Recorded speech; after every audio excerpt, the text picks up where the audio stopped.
இந்த வீடியோவில் நான் ஒரு ஆர்கனைசர் தான் பண்ண போகிறேன். ஸோ அதுக்கு வந்து கார்ட்போர்டை இந்த மாதிரி வந்து கட் பண்ணி எடுத்துகிட்டு மாஸ்கிங் டேப் வந்து கார்னர்ஸ்லலாம் வந்து பேஸ்ட் பண்ணிக்கிட்டேன். இதே மாதிரி இன்னும் 2 குட்டி கார்ட்போர்ட்லேயும் வந்து நான் மாஸ்கிங் டேப் வந்து இந்த மாதிரி கார்னர்ஸ்லலாம் பேஸ்ட் பண்ணிக்கிட்டேன். ஸோ இது எதுக்குன்னா இந்த ஆர்கனைசருக்கு சென்டரில் வைக்கிறதுக்கு தான். அதை வந்து நான் இந்த தடவை ஆட்ரை கிளே வச்சு தான் வந்து ஒட்டினேன். ஏன்னா இந்த தடவை நான் ஹார்ட் லோகன் யூஸ் பண்ணல. எப்போவுமே யூஸ் பண்ணும்போது எனக்கு சீக்கிரமாகவே வந்துடும். ஸோ அதனால் இந்த தடவை யூஸ் பண்ணல. மீதி கிளேயில் வந்து நான் இந்த மாதிரி ஒன்று பண்ணேன். அதுக்கப்புறமா இந்த ஃபோன் கேஸ், அப்புறமா இயர்ஃபோன் வாங்கும்போது பாக்ஸ் கொடுப்பாங்கள்ல, ஸோ அந்த பாக்ஸ் வந்து இந்த மாதிரி டபுள் சைட் டேப் போட்டு பேஸ்ட் பண்ணிவிட்டு அதை மட்டும் வந்து நான் பெயிண்ட் பண்ணி எடுத்துக்கிட்டேன். நான் ஆர்கனைசர் அந்த கார்ட்போர்டை வந்து நான் பெயிண்ட் பண்ணல. ஸோ இது மட்டும் தான் நான் வந்து பெயிண்ட் பண்ணேன்.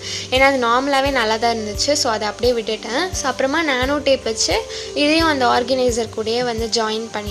ஃபைனலாக அந்த ஆர்கனைசர் இப்படி தான் இருந்தது. இது எப்படி இருக்குன்னு கமெண்ட் பண்ணுங்கள். தேங்க்ஸ் ஃபார் வாட்சிங். பாய்.